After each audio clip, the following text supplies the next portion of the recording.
최근에 도구 기도팀에 올려져 있는 기도 제목, 공유했던 기도 제목들이 하나님께서 은혜 주셔서 응답하시고 또 치유와 회복의 소식들이 들려왔습니다. 그래서 너무나 감사했고, 또 한편으로는 하나님께서 우리 교회의 기도의 불씨를 여전히 붙잡고 계시는구나 라는 마음의 소망을 주셔서 너무나 참 감사했습니다.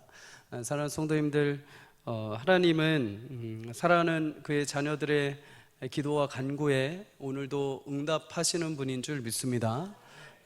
기도 속에 하나님 앞에 소망을 담고 여러 절망의 형편과 상황 속에서도 하나님 부여잡는 모든 이들에게 하나님의 선하신 역사와 응답이 있기를 주의 이름으로 축복합니다.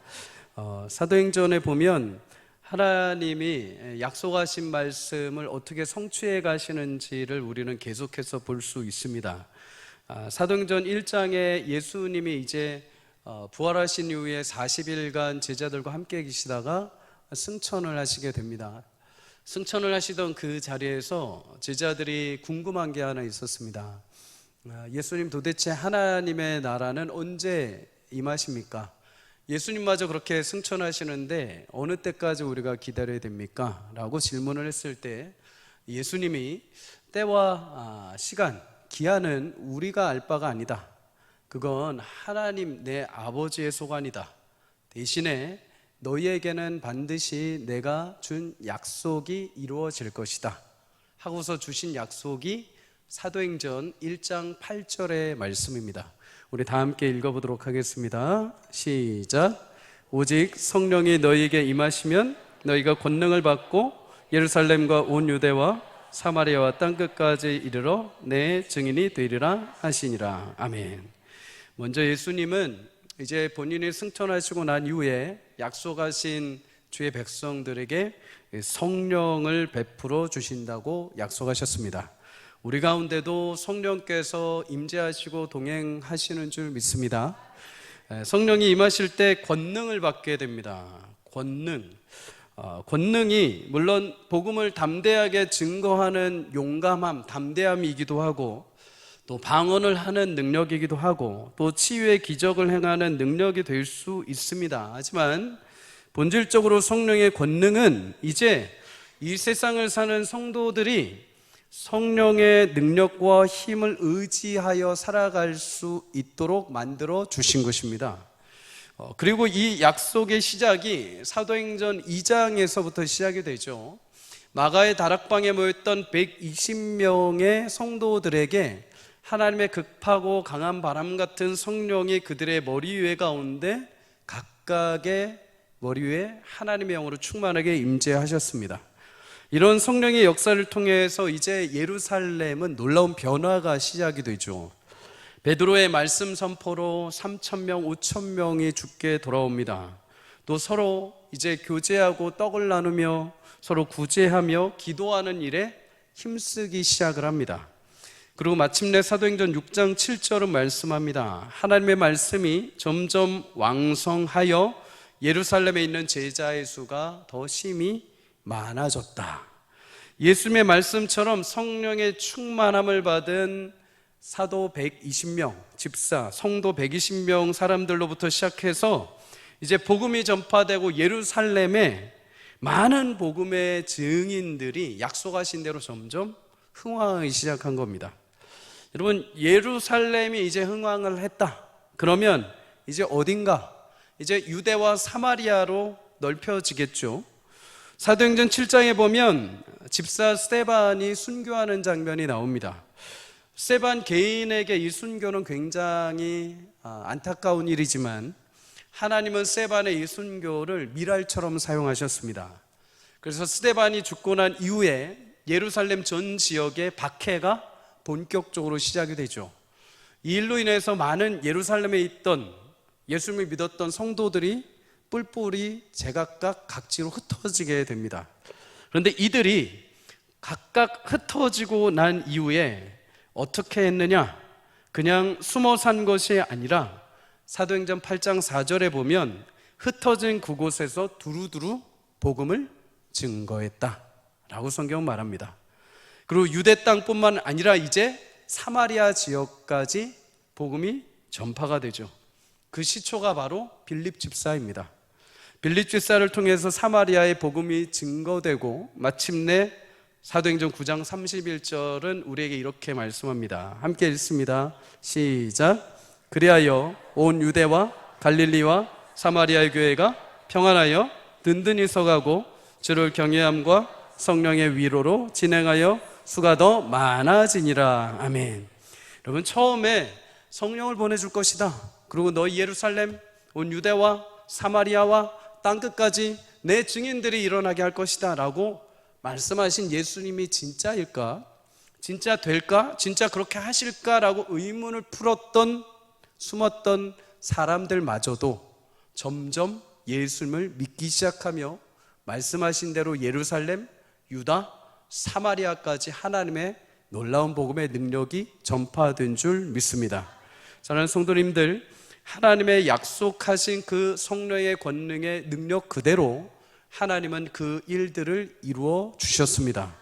이사야 55장 11절은 그래서 이렇게 말합니다. 내 입에서 나가는 말도 이와 같이 헛되이 내게로 돌아오지 아니하고 나의 기뻐하는 뜻을 이루며 내가 보낸 일에 형통함이니라. 여러분, 하나님의 약속은 결코 땅에 떨어지지 않고 반드시 열매를 맺습니다.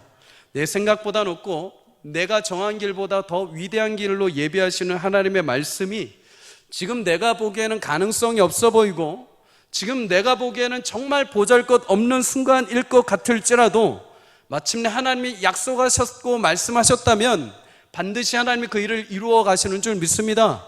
풍파와 같은 현실 가운데 있을지라도 하나님께서 그 바다를 건너 저편으로 나를 인도하신다고 약속하셨다면 반드시 그곳에 도달하게 될 줄 믿습니다. 우리 인생에 여러 가지 장애물이 있을지라도 하나님께서 그 일을 내 가운데 행하신다고 약속하셨다면 그것을 뚫고 돌아서 하나님은 일하시는 분인 줄 믿습니다. 사랑하는 성도님들, 약속하신 그대로 마침내 이루시는 하나님의 권능과 능력, 그 위대하심을 바라보며 여러분 주님의 은혜 사모하며 함께 믿음의 길을 경주해 갈 수 있기를 주 이름으로 축복합니다. 그런데 여러분, 아직 남은 약속이 하나가 더 있죠. 땅끝입니다. 땅끝. 온 유대, 예루살렘, 사마리아까지 갔고 이제 땅끝이 남았죠. 여러분, 물론 땅끝에 대해서는 학자들마다 그것이 그 당시에 로마이다, 그 당시에 해안가 지경, 사람들은 해안가를 땅끝이라고 생각을 했거든요. 그래서 그 지역이다 라고 하는 사람들이 많이 있습니다. 물론 틀린 말은 아니지만 복음에 의해서 입각해서 근본적으로 땅끝이라고 하자면 오늘 사도행전적인 의미에서 보자면 이 땅끝은 유대인들을 제외한 이방인들까지 복음이 증거되는 것을 말합니다. 사실 우리도 땅끝에 해당됐던 사람들이죠. 복음이 전파되기 이전에 유대인들에게만 복음이 갇혀 있을 때 우리도 그냥 머나먼 이방의 땅끝에 있던 사람들입니다. 하지만 하나님이 그렇게 땅끝에 있던 인생들에게 사도행전의 복음의 전파를 시작으로 이제 누구라도 그 땅끝에 있을지라도 하나님의 복음이 전파돼서 이제 새로운 시작이 되는 인생이 되게 하신 줄 믿습니다.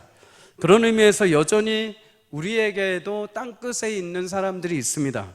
복음을 듣지 못하고 살아가는 나의 이웃과 나의 가정, 나의 자녀들, 땅끝에 있는 사람들이죠. 그래서 가정에 보면은 신방하다 보면 분명히 교회에 과거에 열심히 잘 나왔는데 지금은 나오지 못하고 있는 자녀들, 또 가정에 나는 예수님을 믿어서 복음의 은혜를 누리고 있지만 과거부터 예수님을 한 번도 만나지 못하고 여전히 세상 속에 살아가는 나의 친지들에 대한 기도 제목이 상당히 많습니다. 그러나 사랑하는 성도님들, 오늘 본문에 나온 것처럼 하나님은 마침내 땅끝에 있는 인생들에게도 복음이 전파되고 그들에게도 새로운 새 땅의 열매를 맺게 하시는 분인 줄 믿습니다. 낙심과 절망과 포기보다 반드시 하나님의 때에 열매 맺게 하실 것을 기대하며 우리 사랑하는 땅끝에 있는 가족과 이웃을 위해서 포기하지 않고 기도할 수 있는 은혜가 있기를 주의 이름으로 축복합니다. 여러분, 그렇게 땅끝에 있던 한 사람, 그 사람이 오늘 생명의 땅으로 변화된 말씀이 본문에 담겨 있습니다. 그는 2주 전에 말씀을 나눈 것처럼 가이사랴의 이달리아의 부대 백부장이었던 고넬료입니다. 그는 사도행전에 등장하는 이방인 중에 대표적인 사람이죠. 고넬료, 비록 이방의 백부장이었지만 유대인들에게 복음을 듣고 그도 하나님을 경외하는 경건한 삶을 살았다고 성경은 말합니다. 심지어 2절에 보면 백성들을 구제하고 항상 하나님께 기도하기를 힘썼다고 하죠. 자신들이 정복한 나라에 그 백성들이 믿는 하나님을 믿는다는 건 대단한 은혜입니다. 심지어 그 백성들을 구제하기 위해서 자신의 물질과 자신의 힘을 쓴다는 것 또한 이 고넬료가 대충 하나님을 안 게 아니라 신실하게 하나님을 알고 섬겼다라고 이해해도 될 것 같습니다. 그래서 이후에 고넬료와 함께 했던 사람들은 고넬료에 대해서 말하기를 하나님을 경외하는 사람이며 온 유대 족속에 칭찬받는 사람이다 라고 말합니다. 경건의 덕, 그것이 이웃을 향한 사랑으로 이어지게 된 것이죠.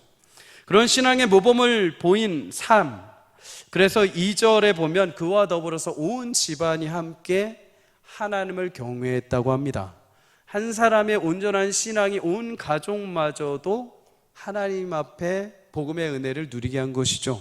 사랑하는 성도님들, 여러분 한 분으로 인해 여러분이 속한 가정과 일터와 학교가 변화되는 은혜가 있기를 주의 이름으로 축복합니다. 하나님을 향한 신실한 경외하는 마음 그 하나만 있다 하더라도 하나님을 사랑하며 그 삶으로 증거하는 그 삶에 아름다운 향기가 난다고 한다면 여러분 주변이 놀랍게 변화되는 역사가 있을 것입니다. 그런데 여러분, 이렇게 하나님을 경외하고 많은 유대인들에게 선한 영향력을 전하는 고넬료라고 하지만 한 가지 아직 부족한 것이 있었습니다. 그것은 바로 예수님이 하나님의 아들이요 약속하신 구원자이심을 믿는 믿음입니다. 고넬료 분명 이 사실을 알았을 겁니다. 사람들에게 칭찬받을 만한 구제, 자신의 기도의 행위만으로도 구원을 얻을 수 있다고 생각한 사람이 아닙니다. 아무리 내가 기도를 하고 아무리 내가 구제를 해도 예수님에 대한 진정한 복음, 예수님에 대한 회개의 세례, 성령의 세례를 내가 받지 않고서는, 예수님에 대한 복음의 능력을 내가 듣지 않고 내가 예수 영접하지 않고서는 나에게 아직 구원은 이루어지지 않았다라는 것을 그는 알고 있었죠. 그래서 자신은 할례도 받지 못한 자요, 세례도 받지 못한 자요, 그저 경건의 열심은 있지만 아직 복음의 능력과 은혜는 없는 자인 것을 알고, 그래서 그는 기도함으로 끊임없이 하나님의 은혜를 구했던 것입니다. 그리고 마침내 하나님이 4절에 그의 간절한 마음에 응답하셔서 천사를 그에게 보내셔서 욥바에 있던 베드로를 청해 오라고 말씀을 하신 거죠. 무슨 말일까요? 고넬료야, 너의 간구와 기도를 내가 들었고 이제 베드로를 너에게 보내서 네가 간구하는 그 기도의 응답을 내가 해주겠다는 것이죠. 그래서 고넬료는 그 응답을 사모하며 자신의 하인 둘과 경건한 사람 부하 한 명, 총 3명을 욥바에 있는 베드로에게 보내게 됩니다. 우리 여기서 교훈 한 가지를 먼저 이야기를 할 수 있습니다. 첫째는 하나님은 갈급한 영혼의 만족을 채우시는 분입니다. 예전에 미국 뉴욕타임즈에 인류 역사상 가장 잘 살았다고 생각되는 사람이 누구인지 조사를 했습니다. 가장 위대하게 잘 살았던 인물 누가 뽑혔을까요? 맞히면은 커피 쿠폰 드릴게요. 여러분 잘 아는 사람입니다. 네? 네? 록펠러. 록펠러. 그렇죠. 록펠러도 잘 사는 사람이지만 성경 속에서 가장 위대하고 잘 살았던 인물로 다윗이 뽑혔습니다. 다윗. 여러분, 그런데 다윗의 인생이 어떠했습니까? 그가 잘 살았던 인생 같습니까? 다윗의 인생을 잘 살펴보면 여러분, 다윗은 잘 살기 위해서 인생을 노력한 사람이 아닙니다. 그는 위대한 왕이 돼서 내가 이스라엘의 멋진 왕이 돼야지 하고서 욕심을 내고 꿈을 꿨던 사람도 아닙니다. 모두가 두려웠던 골리앗 앞에서 멋지게 돌을 던져서 저를 무너뜨리고 명예를 얻고자 했던 사람도 아닙니다. 어린 시절 골리앗 앞에 섰을 때, 사울에게 쫓겨 광야에서 비참한 삶을 살 때, 왕위에 올라서 이스라엘을 다스릴 때도 다윗은 나 한번 잘 살아보자 라고서 단 한 번도 그렇게 마음 먹어본 적이 없습니다. 그의 평생에 한 가지 바람이 있었다면 그것은 딱 하나입니다. 그것은 바로 하나님입니다. 하나님을 향한 갈급함이 그에게는 늘 그 마음에 있었습니다. 늘 하나님을 향해서 늘 그 마음을 얻고 싶어서 목마름으로 주님 앞에 나갔죠. 그래서 시편 63편 1절에 그는 이렇게 고백합니다. 내가 간절히 주를 찾되 물이 없어 마르고 황폐한 땅에서 내 영혼이 주를 갈망하며 내 육체가 주를 앙망하나이다. 여러분, 물이 없고 황폐한 땅, 일반적인 사람들은 물을 찾습니다. 먹을 것 찾고 방법을 찾습니다. 그런데 다윗은 그거 안 찾겠다고 합니다. 내 현실이 황폐하고 내 목마름이 있을지라도 세상에 그것들이 나를 채워줄 수 없는 것을 안다는 겁니다. 내 영혼을 만족시켜주고 나를 채울 수 있는 분은 하나님밖에 없다는 거죠. 난 하나님만 찾겠다. 다윗은 이렇게 늘 하나님을 갈망하며 하나님께 목말라 했던 사람입니다. 사랑하는 성도님들, 이 시대는 영적으로 많은 치열한 싸움을 우리 가운데 보이지 않게 해옵니다. 그러다 보니까 영혼의 목마름에 대한 감각마저도 우리한테 무뎌지게 만들죠. 내가 지금 무엇에 목말라 하는지도 잘 모를 정도로 만들어버립니다. 그래서 그 목마름을 해결할 수 있는 분이 하나님밖에 없음에도 자꾸 다른 것으로 마시고 다른 것으로 먹고 다른 것으로 배를 채우고 다른 것으로 보면서 마치 우리의 갈급함이 채워질 것처럼 우리를 현혹시키죠. 그래서 사람들이 자신의 진정한 결핍, 자신의 반복적인 메마름을 깨닫지 못하고 자꾸만 육신의 정욕, 안목의 정욕, 이생의 자랑에 사로잡혀서 그것이 나를 채워줄 거라고 자꾸만 그것을 자꾸 달라고 합니다. 근데 그것 채워도 안 채워지죠. 먹어도 계속 결핍입니다. 사랑하는 성도님들, 그러나 아무리 채워도 채워지지 않는 것이 있습니다. 우리 영혼의 진정한 만족과 평안은 세상의 것으로 채워질 수가 없습니다. 그것은 세상의 어떤 것으로도 채울 수가 없죠. 그러한 것으로 채워도 내 결핍과 나의 목마름은 채워지지 않습니다. 왜 그렇습니까? 여러분, 하나님의 사람은 하나님에게 목마를 수밖에 없습니다. 그리스도인이 되었다는 것은 이제 주님이 내 인생의 주인이 되어주셨고 주님과 함께 더불어 먹고 마시며 살아가는 인생이 되었다는 것입니다.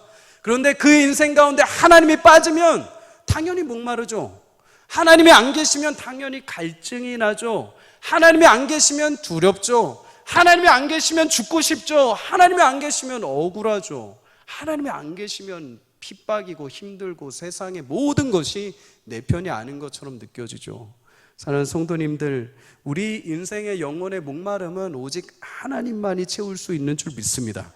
그래서 하나님으로 채워진 인생, 하나님과 매일 깊은 교제와 만남을 통해 여러 가지 결핍의 삶이 찾아와도 하나님으로 충만한 자는 이렇게 고백을 합니다. 시편 23편 1절 함께 읽습니다. 시작. 여호와는 나의 목자시니 내게 부족함이 없으리로다. 아멘. 여러분, 학자들은 다윗의 20편 23편을 다윗의 인생 후반부에 기록했다고 추정을 합니다. 인생의 어려움과 아픔과 산전수전을 다 겪고 나서 인생의 노년을 돌아보면서 다윗이 고백을 합니다. 여러분, 대부분 사람들은 내가 70년, 80년 어려운 삶을 살고 나면 무엇을 먼저 얘기를 합니까? 야, 니들이 그때를 알아? 야, 내가 얼마나 힘들게 살아온지 니들이 알아? 말을 하지 말어. 그거 내 인생 책으로 내면 전기로 7권이 나와. 이런 식으로 우리는 내 인생에 힘겨웠던 것들을 막 자랑하고 막 하려고 하죠. 여러분, 다윗만큼 인생의 고단한 삶을 살았던 사람은 없습니다. 다윗이 인생의 전기를 쓰면 진짜 한 10권 이상은 쓸 수 있을 겁니다. 그런데 다윗은 노년에 명료하게 말합니다. 나는 부족함이 없었다. 왜? 하나님 나의 목자로 평생 함께 해주셨기 때문이다. 여러분, 하나님과 매일 만남과 교제를 통해 다윗은 그 안에서 주시는 영적인 만족과 풍성함을 누렸습니다. 그래서 인생이 고달프고 아프고 어려운 순간이 있었지만 그것이 다윗의 발목을 잡지 못했죠. 그것이 다윗을 목마르게 하고 그것이 다윗을 결핍으로 이끌지 않았습니다. 결핍의 순간이 있었다 하더라도 금방 그는 내 목자이신 하나님을 바라보며 공급받고 하나님의 거룩한 능력으로 회복이 되었습니다. 이사야 40장 31절 함께 읽습니다. 시작. 오직 여호와를 앙망하는 자는 새 힘을 얻으리니 독수리가 날개치며 올라감 같을 것이요 가름박질하여도 곤비하지 아니하겠고 걸어가도 피곤하지 아니하리로다. 아멘. 성도님들, 인생에 왜 뛰어야 할 일이 없겠고 걸어야 할 일이 없겠습니까? 왜 피곤하고 쓰라리고 아프고 눈물 지을 일이 왜 없겠습니까? 하지만 그런 인생이라도 하나님을 바랄 때 하나님이 우리의 결핍과 갈증을 해결하시고 힘주시고 다시 일어날 능력을 공급해 주시는 분인 줄 믿습니다. 믿음의 치열한 싸움 가운데 여러분 피곤하고 무너져 계신 성도님들 계십니까? 그러면서도 여전히 내 결핍이 하나님으로 인해 온 결핍임을 모르고 자꾸 세상의 것을 찾고 거기서 무엇인가를 얻으려고 생각하십니까? 아니요. 성도님들, 오늘도 하나님 오늘 이 저녁 가운데 우리 심령에 마르지 않는 샘으로 채우셔서 약속하신 대로 하나님의 힘과 능력을 공급받고 다시 높이 일어나 주의 일들을 감당하는 주의 백성들이 되게 하실 줄 믿습니다. 주님이 오늘도 우리 심령을 가득 채우셔서 다시 새 힘을 얻고 세상에서 담대하게 주의 일들을 또 주의 길을 걸어갈 수 있기를 주의 이름으로 축복합니다. 여러분, 천사의 명령을 따라 고넬료가 베드로를 청하기 위해 3명의 사람을 욥바로 보냅니다. 그렇다면 이 시간에 베드로는 그때 무엇을 하고 있었느냐? 3명의 사람이 욥바에 있는 베드로에게 다가갈 쯤에 베드로는 당시 낮 12시에 기도 시간에 맞춰서 지붕 위에 올라가서 기도를 하고 있었습니다. 팔레스타인 지역의 집은 뾰족한 게 아니라 평평한 옥상과 같은 터가 있습니다.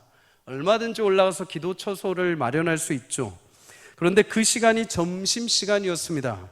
10절에 보면 베드로가 시장에서 그 집에 있는 사람들이 음식을 만들었다고 하죠. 그때 베드로는 배고파서 환상을 봤는지 모르겠지만 기도 중에 환상을 분명히 목도하게 됩니다.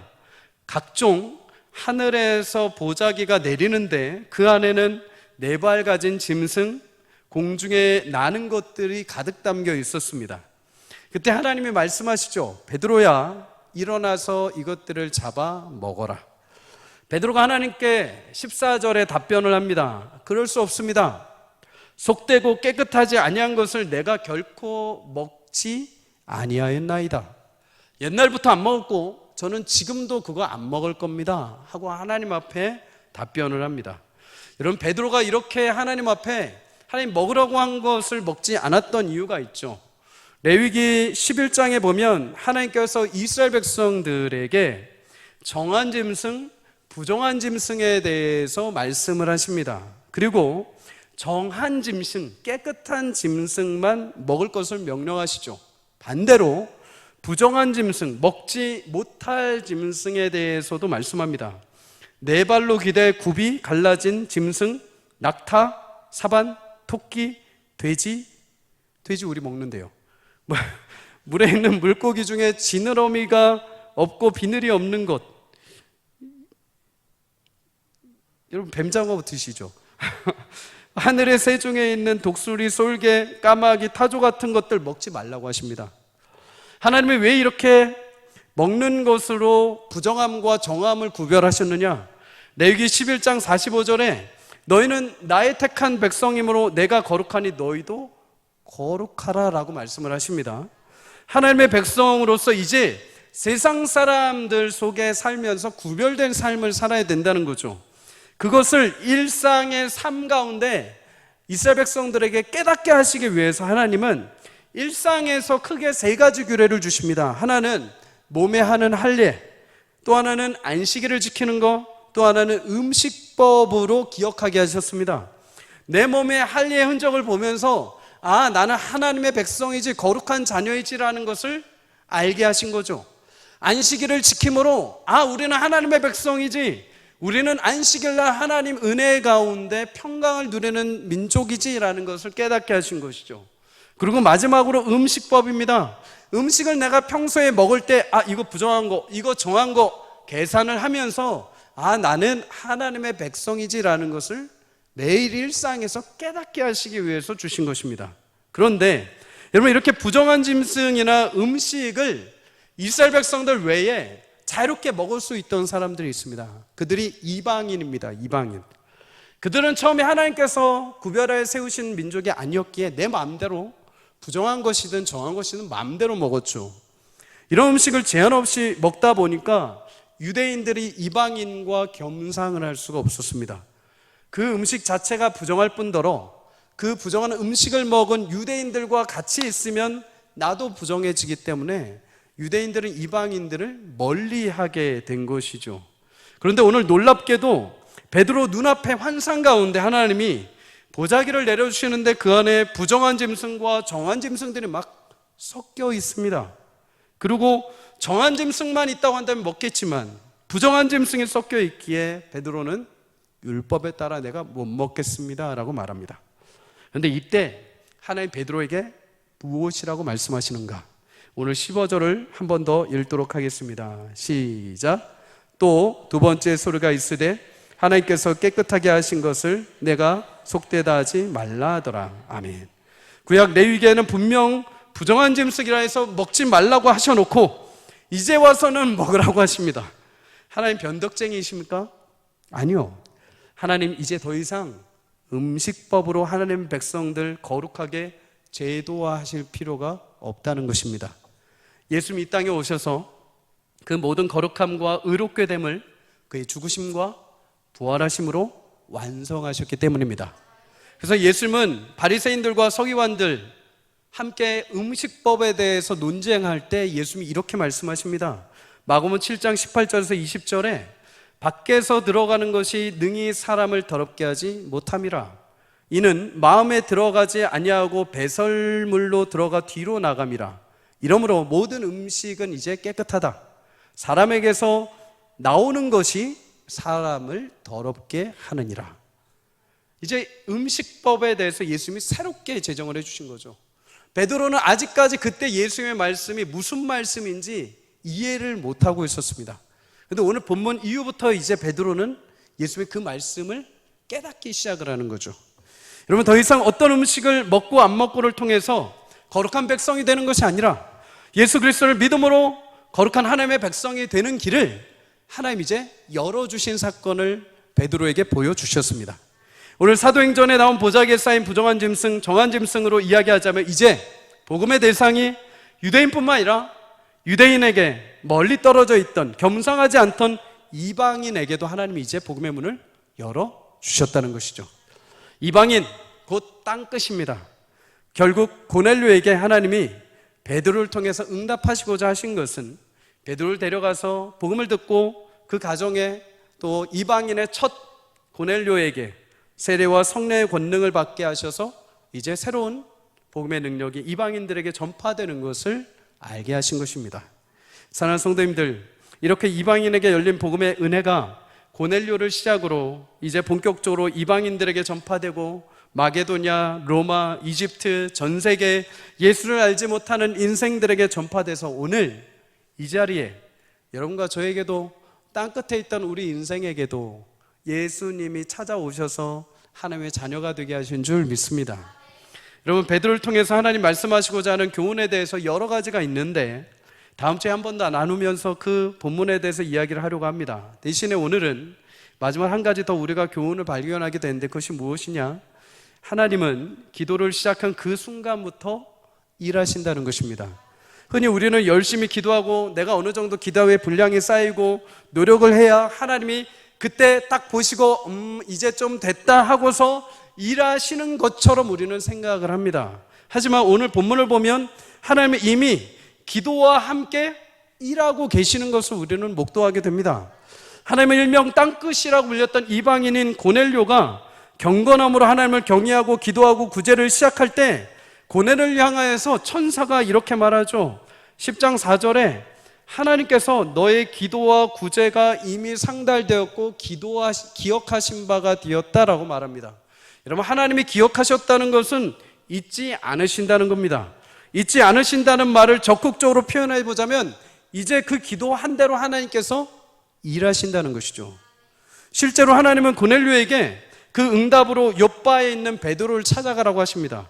그리고 고넬료가 보낸 3명의 사람이 베드로와 대면할 때 그들은 특히 와서 왜 베드로가 와야 되는지, 왜 우리가 찾아왔는지, 무엇을 위해 해야 되는지 굳이 막 다른 설명하지 않았습니다. 그저 고넬료라는 사람이 천사의 명령을 따라 우리를 보냈습니다. 그 한마디밖에 안 하죠. 왜 그렇습니까? 여러분, 이미 하나님이 베드로에게 역사하셔서 그들과 함께 갈 것을 베드로에게 말씀해 놓으셨습니다.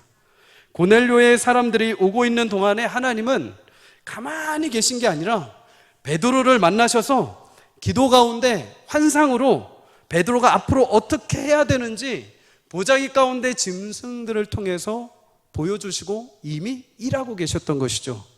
여러분, 베드로의 입장에서도 마찬가지입니다. 베드로가 기도 가운데 환상을 보기도 전에 이미 고넬료라는 사람이 3명의 사람을 하나님의 명령에 따라서 욥바로 보내고 있었죠.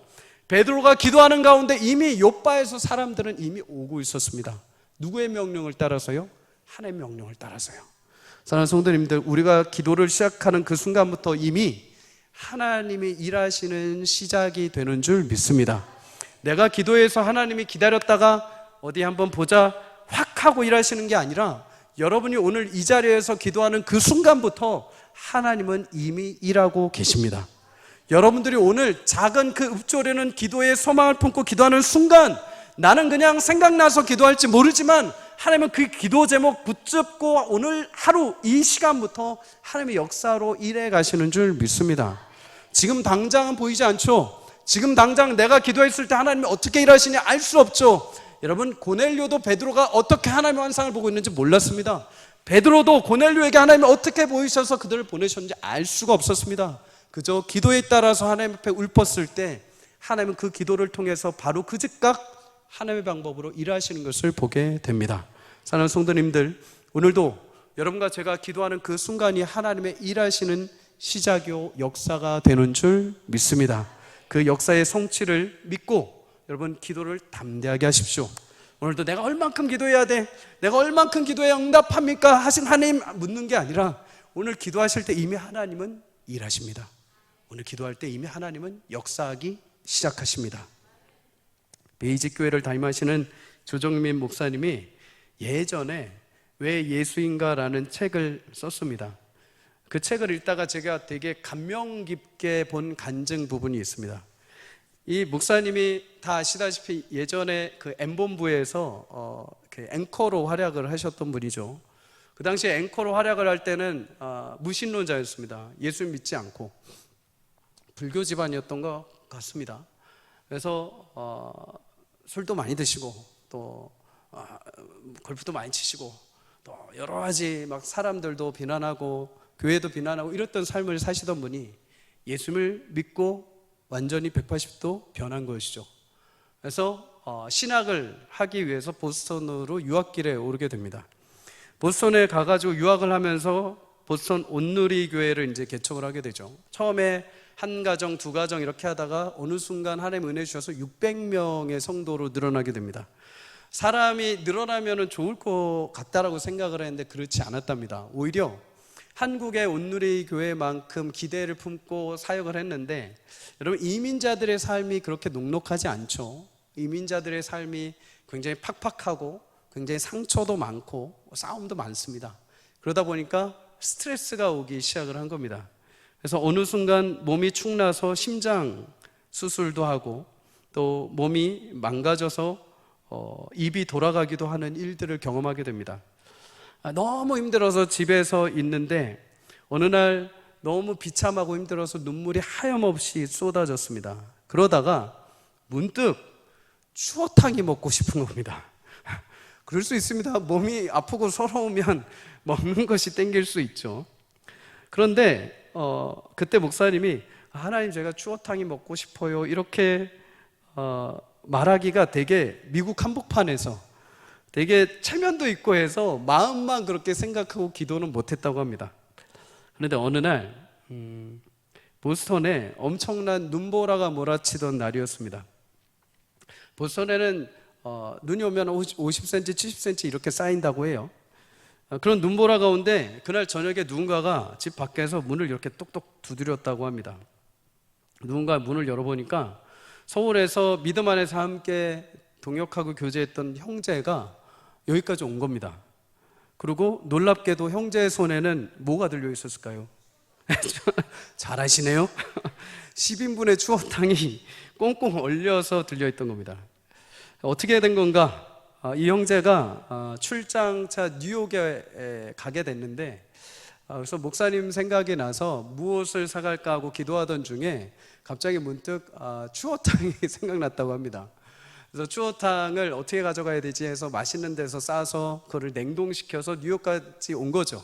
근데 뉴욕에서 보스턴까지 비행기를 갈아타야 되는데 눈이 많이 와서 이제 결항이 된 겁니다. 그럼 이쯤 되면 포기할 만도 한데 이 형제가 이 추어탕의 사명을 가지고 차를 렌트해 가지고 그 밤길에 5시간을 운전해서 온 겁니다. 그리고 목사님한테 그거를 주고 목사님 함께 기도하고 다음 날 또 일정이 있어서 다시 그 밤에 보스턴에서 뉴욕까지 차를 몰고 간 것이죠. 그날 밤에 목사님이 사모님하고 추어탕 들고 이렇게 펑펑 울었다고 합니다. 사랑하는 성도님들, 우리 흔히 하나님의 일을 말할 때 막 위대한 일, 멋진 일, 이러한 일들을 구하고 응답받을 때만 간증을 이야기할 때가 있습니다. 하지만 하나님 그렇게 위대한 일뿐만 아니라 아주 소소한 우리 작은 일상에도 심지어 내가 자존심상 내 마음속에만 품었던 하나님에 대한 소원함까지도 하나님이 기억하시고 하나님은 그 기억의 소망함을 가지고 주님 앞에 나올 때 하나님 그때서부터 일하시는 놀라운 역사를 베풀어 주십니다. 그것이 하나님의 자녀들에게 구원받은 백성들에게 베푸시는 하나님의 사랑이요 하나님의 특권입니다. 그만큼 내가 너를 기억한다는 것이죠. 그만큼 내가 너를 사랑한다는 것입니다. 그만큼 사랑함으로 구별된 내 백성이니 끝까지 믿음을 지키고 나와 함께 걸어가자는 것입니다. 여러분 빌립보서 1장 6절에 이렇게 말합니다. 우리 함께 읽습니다. 시작. 너희 안에 착한 일을 시작한 이가 그리스도 예수의 날까지 이루실 줄을 우리가 확신하노라. 아멘. 사랑하는 성도님들, 오늘도 우리는 작은 기도의 시작을 할지 모릅니다. 하지만 하나님 그 작은 기도의 시작마저도 하나님의 위대한 역사의 시작으로 바꿔주시는 줄 믿습니다. 우리를 향한 위대하신 일, 하나님 앞에 토로할 때, 기도할 때 하나님께서 이루어 가실 것이며 내 작은 하나님을 향한 외침과 간구일지라도 언제 이것이 이루어질까라고 생각할지라도 하나님은 이미 오늘 그 기도의 순간부터 여러분을 긍휼히 여기시며 하나님의 선한 뜻 가운데 일을 시작하실 것입니다. 그 여러분을 향한 그 놀라운 하나님의 위대한 계획, 착한 일을 시작하신 그 예수께서 마지막 날까지 아름답게 완성하는 인생이 되게 하실 줄 믿습니다. 오늘도 그 믿음을 가지고 함께 기도할 때 하나님께서 여러분 심령 가운데 오늘도 하나님으로 충만하게 채워주시고 또 하나님께서 오늘도 그 기도를 통해서 하나님의 일을 시작하시는 놀라운 밤이 되기를 주의 이름으로 축복합니다.